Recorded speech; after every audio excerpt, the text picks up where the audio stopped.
Hey guys, how are you? Right, got a bit of a important thing I want to talk to you about today.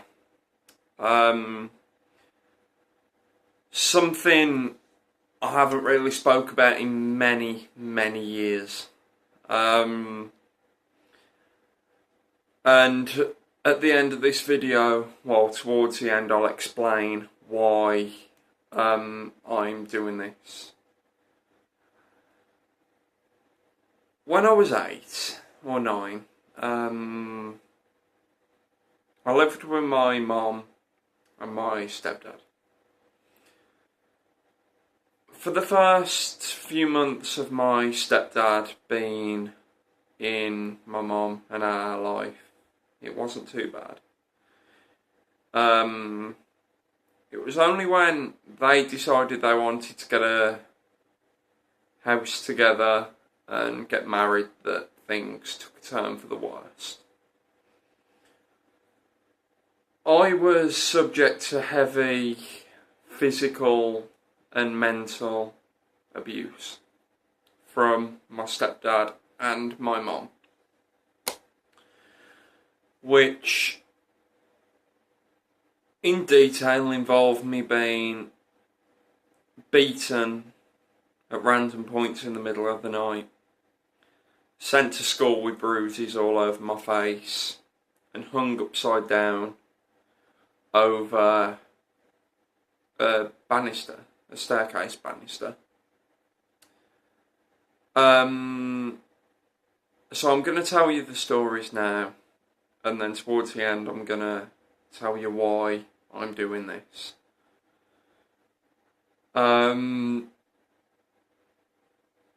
So first up, I had to sleep on damp, a cold, spider and many other bug-riddled room.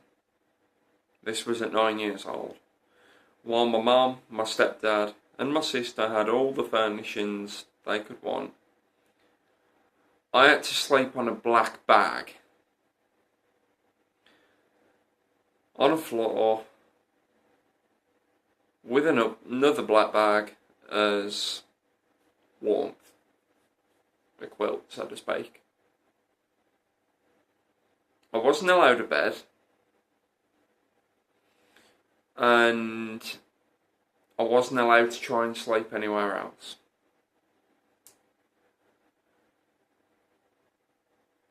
The worst time for me was having my stepdad smash my head off a wall, a precast wall, which caused bleeding across the front of my head, for him to then drag me into a kitchen and slam my head up against a cupboard,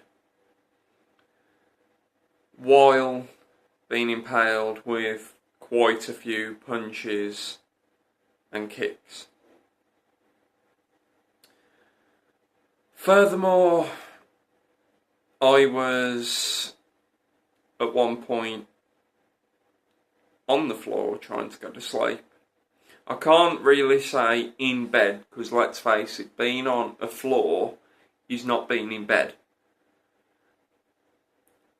I was trying to get to sleep on the floor. He comes bursting through the door, picks me up by my ankles, hangs me over a staircase banister while bouncing my head numerous times off the wall that was dividing an airing cupboard to a set of stairs.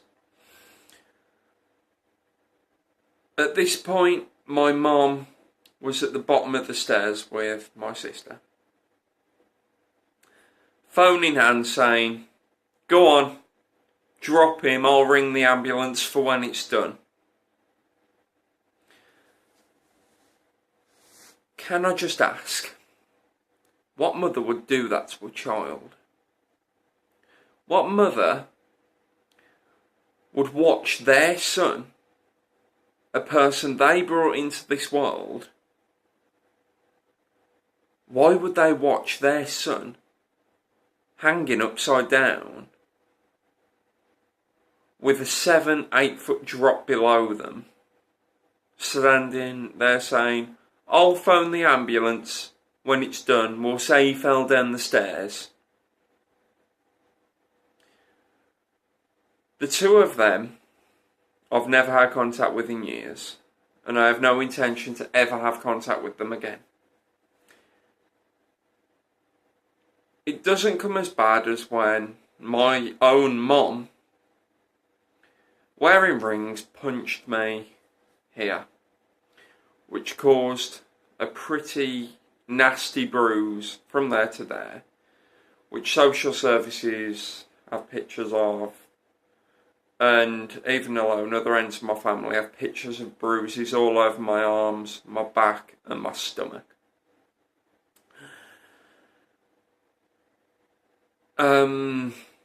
It caused me to go to school after being taken a blow to the face, within a bruise growing, which covered this end of my face,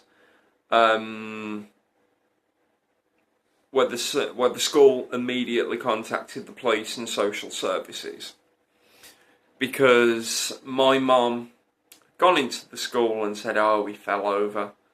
But I was too scared to answer them when they asked what was the matter, how it was done. So immediately the school contacted social services. There was no waiting. And then the social, from what I remember, contacted the police. I was then sent to a hospital to get checked over by a professional nurse in that field, where they had found, after looking into detail, that I had no clean clothes. I was wearing swimming trunks that didn't fit anymore as underwear.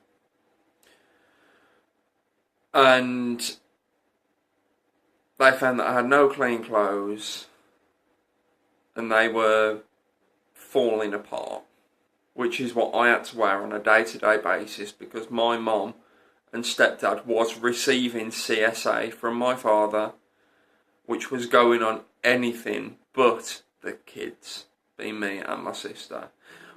Well, my sister I'm not too sure of, because she had everything she needed. She had a bed, she had a warm room, a quilt, pillows, all the nice stuff.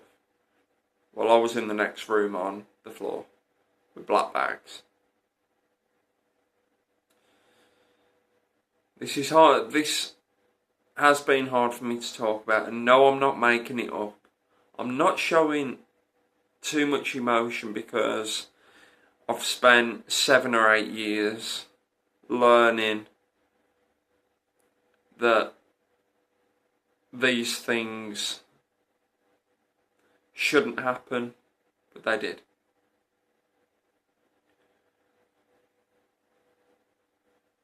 My mum now lives a life completely in denial of my existence. I've tried to reach out to her, try and get answers, but she denies contact with me. She won't allow it. So I tried to go the approach of getting my sister to contact. She won't have it. My sister won't give any messages.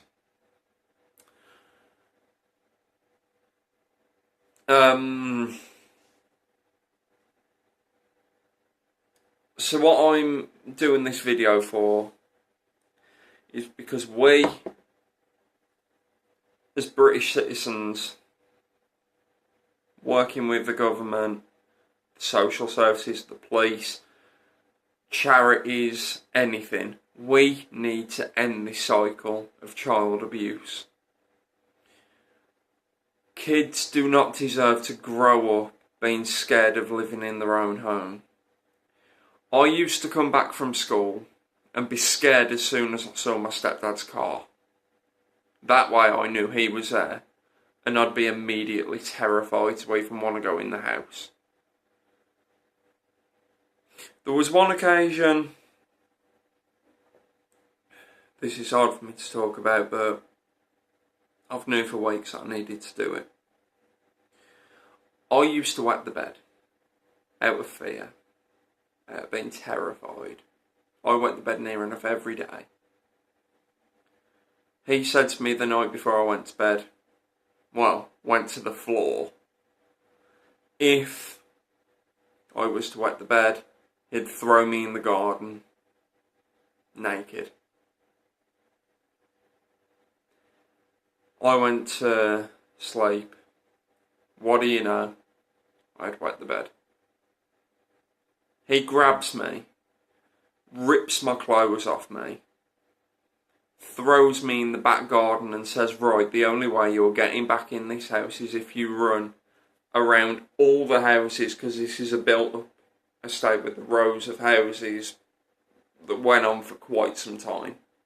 I think there was about 40 houses built onto one row. So I had to run all the way around, from the back, round an alley to the front, naked, outside in the middle of winter. That was my only way of getting in. My school shoes, my trainers that were brought by my granddad and my nan, he said, oh, you're not having new stuff. Put them in the garden and burnt them. What child should have to live that life where they live in fear of what's going to happen to them next? I knew that if it weren't for my aunt getting involved, getting me out of that house, I wouldn't be here talking to you today. Because his intention was to eventually kill me.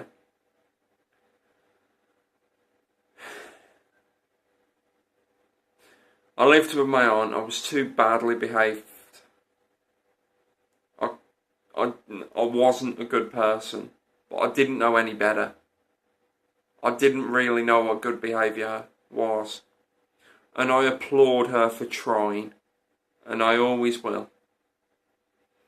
The same with the greatest foster parents I could have ever had. They tried with me. I ruined that out of bad behaviour. Simple fact is, I didn't know what good behaviour was because of years of torment and abuse. And like I say, to this day, my mum still denies my existence. So from years on after that, I lived in a YMCA. And then I left the Midlands to live where I am now. 200 miles away from it all. I like to say that I moved to leave the memories behind, but they'll never go. I'm going to have them for the rest of my life, no matter what I do.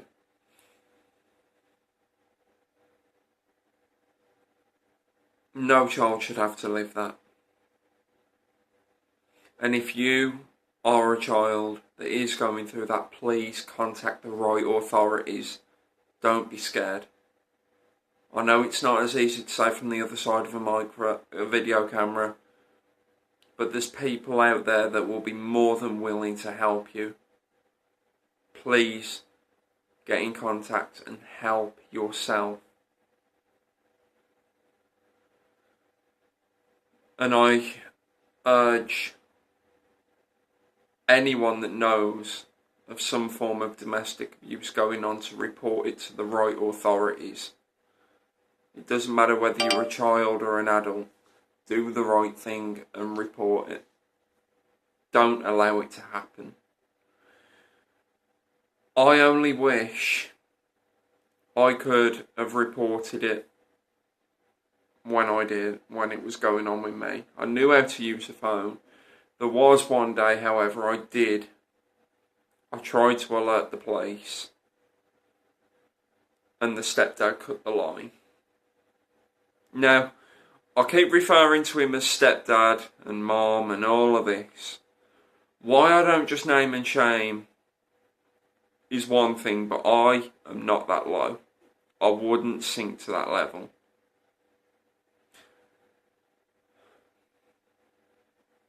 I'm not gonna do what she'd do, because that just makes me as bad as them.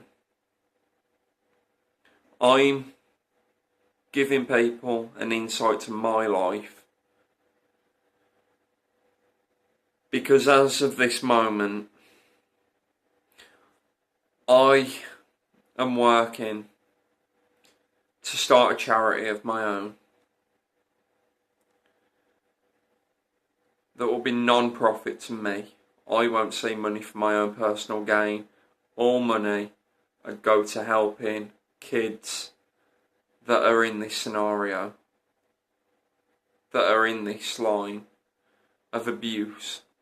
And it's not just kids, it's going to be kids, young adults, even older, into their 30s people, that have had it all their life and don't know which way to turn. I'm not saying the social services and the government are useless, because they're not, but they can only go as far as what they've been told, and the police, they can't act on too much unless of sufficient evidence. In my case they could, because of the bruising and the fact that the way the bruise was located on my face, I couldn't have fell over and caused that kind of bruise. I had a fist bruise impaled into my face. The measurements were taken of both my mum and my stepdad, and it came down to my mum. Simple fact, it matched.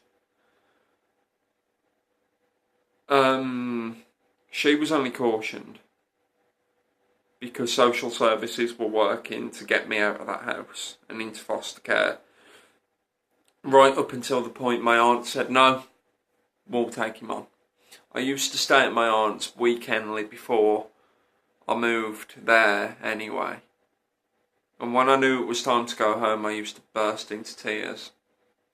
And there was this one day I couldn't hold it in anymore.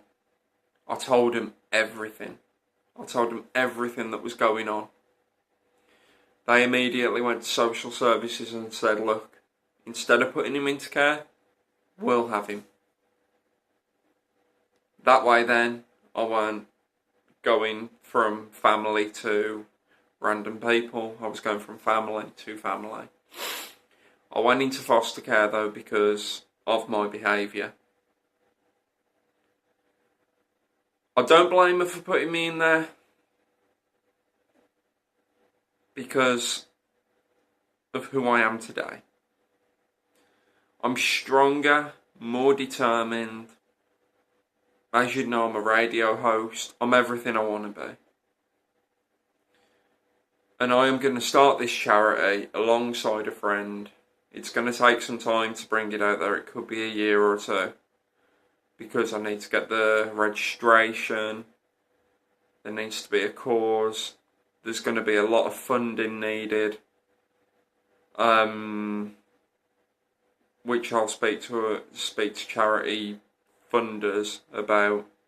If not that, I will raise profiles on Just Giving and GoFundMe.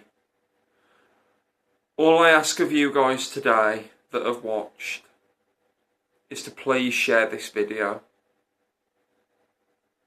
Get it out there, because no child should ever have to live in fear of abuse, and no young adult should ever have to bottle up their emotions because of what happened before.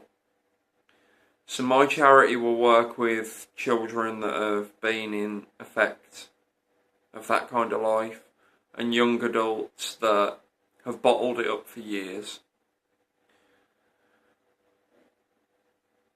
And there will be many other things, but I'm not disclosing too much now, because I don't want to get too far into depth telling you for something to go wrong. I need to first focus on getting the getting the charity running. It needs to be official. It needs to be there on this planet. That way then, I'll go into detail of what I'm going to do. If it means me getting a CRB check, I'll do it. I'll go and stand in front of the door of wherever I need to go and say, please CRB me. Because that is a determination I am showing to help other people. Unfortunately, it was too late for me. I had already been through the worst of it by the end. But it's not too late to help other people, and I know that. Let's stop it before it goes too far. Please, I applaud anyone viewing this to share this video. That way people will know that they're not on their own. And I don't want people commenting negativity at the end of this video. Because I'm only doing what's best to help other people. Because I didn't have much support when it happened to me. But I want people to know that there is someone willing to talk, willing to listen, and willing to help. Thank you guys for watching, and I'll keep you updated as much as I can when I know what's going on. Thank you, and for now I'll see you all very soon. Take care, bye bye.